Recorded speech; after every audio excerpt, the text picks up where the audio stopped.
اعوذ باللہ من الشیطان الرجیم بسم اللہ الرحمن الرحیم ان قارون کان من قوم موسیٰ فبغى علیہم وآتیناہ من الکنوز ما ان مفاتحہ لتنوء بالعصبة أولی القوة اذ قال له قومه لا تفرح ان اللہ لا يحب الفرحین۔ یقیناً قارون موسیٰ کی قوم میں سے تھا، بس اس نے ان کے خلاف سرکشی کی اور ہم نے اس کو اتنے خزانے دیے۔ یقیناً ان کی چابیاں بلا شبہ ایک طاقتور جماعت پر بھاری ہوتی تھیں۔ جب اس کی قوم نے اس سے کہا اتراؤ مت، یقیناً اللہ تعالیٰ اترانے والوں کو پسند نہیں کرتا۔ سورۃ القصص آیا 76۔ مکہ تجارتی منڈی بھی بنا ہوا تھا، لہٰذا اس میں کئی کروڑپتی سیٹ موجود تھے، اور جہاں ماحول ہی سارا مادہ پرستانہ ہو اور کسی شخص کی بزرگی اور عزت کو محض دولت کے پیمانوں سے ماپا جاتا ہو، وہاں ایسے سیٹھوں لوگوں کو قدر و منزلت کی نگاہ سے دیکھا جاتا ہے، وہ سب کو معلوم ہے۔ بالکل ایسی ہی صورتحال قارون کی تھی جو ان سے بڑا سیٹ تھا۔ اسی مناسبت سے اللہ نے یہاں قارون کی مثال بیان فرمائی۔ ان قارون کان من قوم موسیٰ، یقیناً قارون موسیٰ کی قوم میں سے تھا۔ قارون قوم موسیٰ کا ایک شخص تھا، مگر اپنی قوم کو چھوڑ کر فرعون کا وفادار بن گیا۔ فرعون نے اس کو اپنا مقرب بنا لیا۔ اس نے اتنا مال کمایا کہ وہ مصر کا سب سے رئیس شخص بن گیا۔ دولت سے اس کے اندر غرور اور تکبر آ گیا۔ یہودی کتابوں میں اس کا نام کورح آیا ہے۔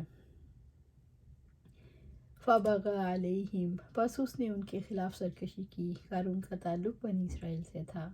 وآتیناہ من الکنوز ما ان مفاتحہ لتنوء بالعصبة أولی القوة، اور ہم نے اس کو اتنے خزانے دیے، یقیناً ان کی چابیاں بلا شبہ ایک طاقتور جماعت پر بھاری ہوئی۔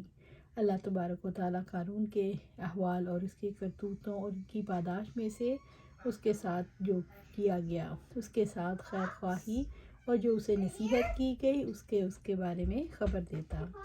اذ قال له قومہ، جب اس کی قوم نے اسے کہا، جب قارون کی قوم نے خیر خواہی سے اسے سرکشی سے ڈرایا، لا تفرح، اتراؤ مت۔ بنی اسرائیل کے کچھ بزرگوں نے اسے از راہ نصیحت کہا، اگر اللہ تعالیٰ نے تمہیں دولت اور مال سے نوازا ہے تو اپنے آپ کو ضبط اور کنٹرول میں رکھو۔ بات بات پر اترانا کوئی اچھی بات نہیں، اور نہ ہی اللہ تعالیٰ ایسے لوگوں کو پسند کرتا ہے۔ یعنی دنیا پر نہ اتراؤ، مال پر فخر نہ کرو، تم آخرت سے غافل ہو جاؤ گے۔ ان اللہ یحب الفرحین، یقیناً اللہ تعالیٰ اترانے والوں کو پسند نہیں کرتا۔ اللہ تعالیٰ نے یہ واضح کرنے کے لیے مال و ہنر کی وجہ سے جب لوگ سرکشی اختیار کریں تو ان پر کیسی ہلاکت آتی ہے۔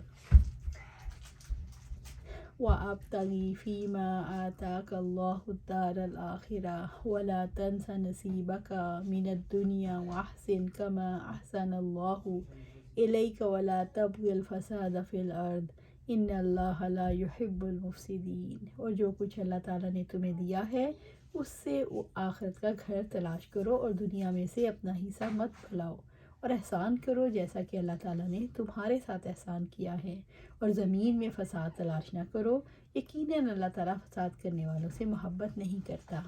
سورۃ القصص آیا 77۔ وابتغی، اور تلاش کرو، یعنی اللہ تعالیٰ سے جو کچھ طلب کرو جو اس کے پاس ہے۔ فیما آتاک اللہ، جو کچھ اللہ تعالیٰ نے تمہیں دیا ہے جو دوسروں کو نہیں دیا۔ الدار الآخرہ، آخرت کا گھر، یعنی مال کو ان جگہوں پر خرچ کرو جو اللہ تعالیٰ کو پسند ہے اور اسے آخرت سنوارو۔ وَلَا تَنْسَ نَصِيبَكَ مِنَ الدُّنْيَا، اور دنیا میں سے اپنا حصہ مت بھلاؤ، دنیا کا حصہ نہیں بھولنا۔ آیت کی روشنی میں وَلَا تَنْسَ نَصِيبَكَ مِنَ الدُّنْيَا، یعنی دنیا کا حصہ آپ کے لیے اللہ تعالیٰ نے جائز فرمایا ہے۔ اللہ تعالیٰ نے حسب ضرورت کھانے پینے، پہننے، گھر بنانے، شادی کرنے، بیوی بچوں پر اخراجات سے نہیں روکا۔ وَأَحْسِنْ كَمَا أَحْسَنَ اللَّهُ إِلَيْكَ، اور احسان کرو جیسا کہ اللہ نے تم پر احسان کیا۔ اللہ تعالیٰ کے احسان کرنے سے مراد مال عطا کرنا، لوگوں پر احسان کرنے سے مراد ان پر مال خرچ کرنا۔ ولا تبغی الفساد فی الارض، اور زمین میں فساد تلاش نہ کرو، یعنی اللہ تعالیٰ کے احسان کو بھول کر اس کی نافرمانیاں کر کے تکبر کر کے زمین میں فساد برپا نہ کرو۔ ان اللہ یحب المفسدین، یقیناً اللہ فساد کرنے والوں کو پسند نہیں کرتا۔ دنیا کے مباحات سے مراد کھانا پینا، لباس، گھر، سب کچھ شامل ہے۔ قال انما اوتیتہ علی علم عندی اولم یعلم ان اللہ قد اہلک من قبلہ من القرون من هو اشد منہ قوة واکثر جمعا ولا یسأل عن ذنوبہم المجرمون۔ اس نے کہا بلا شبہ یہ مجھے اپنے ایک علم کی بنا پر بھی دیا گیا ہے جو میرے پاس ہے، اور کیا وہ نہیں جانتا؟ بلا شبہ اللہ تعالیٰ اس سے پہلے یقیناً کئی قوموں کو ہلاک کر چکا جو اس سے زیادہ قوت اور اس سے زیادہ جمعیت رکھتی تھیں، اور مجرموں سے ان کے گناہ پوچھے نہیں جاتے۔ سورۃ القصص آیا 78۔ قالا، اس نے کہا، قارون نے اپنی قوم کی نصیحت کو ٹھکراتے ہوئے کہا، انما اوتیتہ علی علم عندی، بلا شبہ یہ مجھے ایک علم کی بنا پر دیا گیا ہے جو میرے پاس ہے۔ سبحان اللہ، قارون نے اللہ تعالیٰ کی انعامات کا شعور قبول کرنے سے انکار کیا۔ سبحان اللہ۔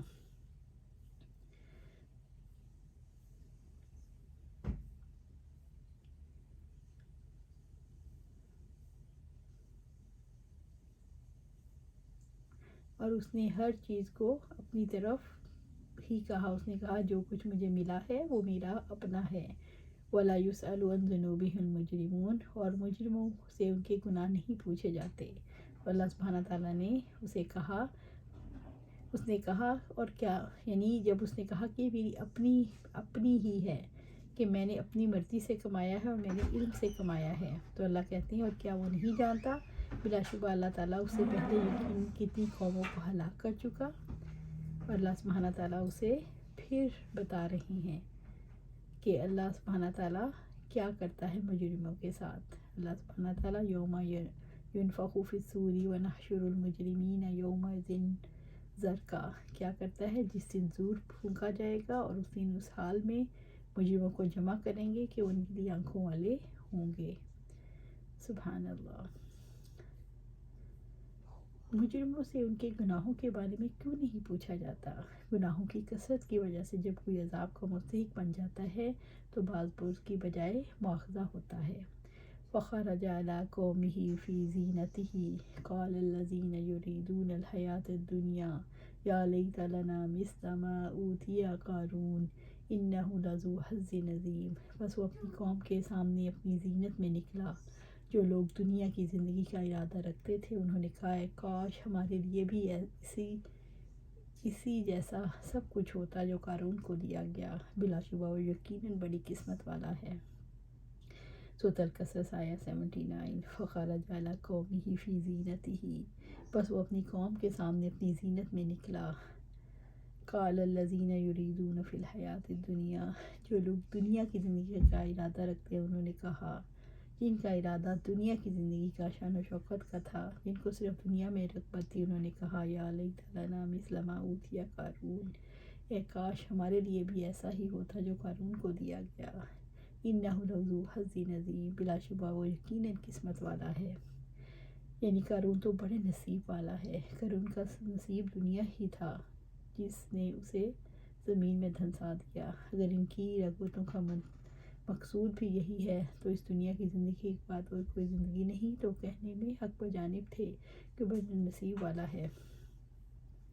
قارون اپنی پوری زیب و زینت و غلاموں کے ساتھ نکلا۔ کچھ لوگوں کے نزدیک ایماندار لوگ ہی تھے جو قارون کی شان و شوکت سے متاثر ہو گئے، کچھ لوگوں کے نزدیک کافر تھے۔